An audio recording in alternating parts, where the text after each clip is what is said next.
Assalamualaikum warahmatullahi wabarakatuh. Halo kawan receh, udah lama nih kita nggak bertemu bersua. Semoga kondisi kawan-kawan semua dalam keadaan sehat walafiat. Baiklah, kali ini kita mau ngebahas nih tentang bagaimana kita mengenal diri kita sendiri.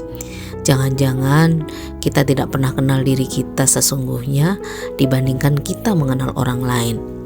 Kita bahkan lebih sibuk mengulik tentang kelebihan dan kekurangan orang lain dan lupa mengenal diri kita sendiri. Nah, bagaimana nih kawan receh cara kita mengenali diri kita sendiri agar ketika kita sudah kenal maka kita bisa menjaga dari hal-hal yang bisa membahayakan diri kita sendiri.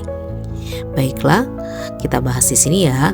Bagaimana kita harus mengenali diri kita sendiri.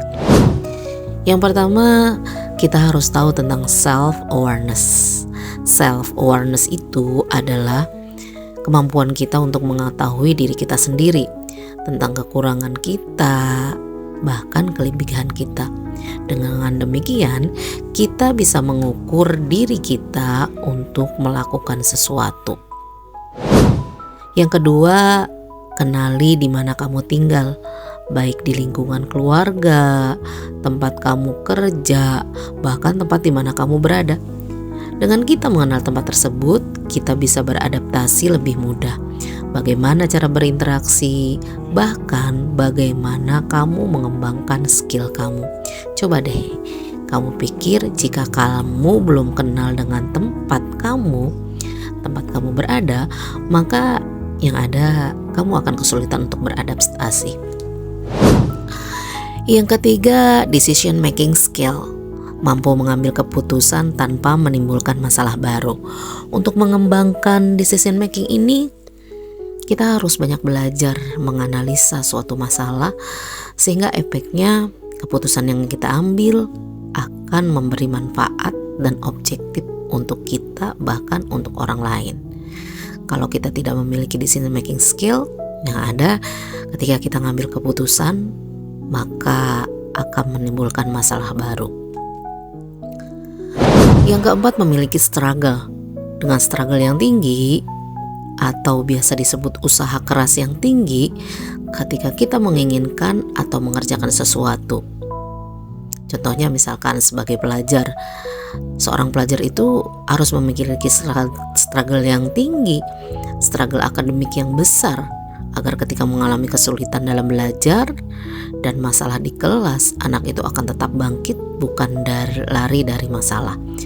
Banyak pelajar yang gak kuat struggle-nya. Ketika punya masalah, dia gak masuk, bolos, melarikan diri. Ada juga yang dinamakan struggle emosional. Contohnya ketika ada masalah dalam kerjaan, kita berusaha mencari solusi dan semangat untuk menghadapi. Kalau kita memiliki struggle emosional yang tinggi ya, dan menyelesaikan masalah tersebut, kita cari solusinya. Tapi kalau kita tidak memiliki struggle emosional yang tinggi di tempat kerja, yang ada kita akan lari dari masalah. Sebenarnya masih banyak lagi struggle yang lain, misalkan struggle finansial, struggle sosial, dan masih banyak lagi. Mungkin teman-teman nanti bisa cari sendiri ya. Dan yang kelima atau yang terakhir, untuk mengenali diri kita harus memiliki transisi learning. Untuk mengenali diri itu, untuk mengembangkan kemampuan kita harus memiliki semangat belajar yang tinggi. Seperti misalkan ketika kita punya masalah, kemudian datang lagi masalah baru. Ketika kita memiliki sifat transisi learning, mau bagaimanapun masalahnya, sebesar apapun masalahnya, sesulit apapun masalahnya, maka kita akan tetap kuat. Nah, sampai di sini kawan receh, bagaimana cara kita mengenali diri kita sendiri. Dengan kemampuan kita mengenali diri kita sendiri, maka hidup kita akan lebih terarah dan mampu beradaptasi, bahkan bisa meningkatkan rasa percaya diri. Baiklah kawan receh, sampai di sini dulu pembahasan kita. Wassalamualaikum warahmatullahi wabarakatuh. Salam sehat jiwa, semoga bermanfaat.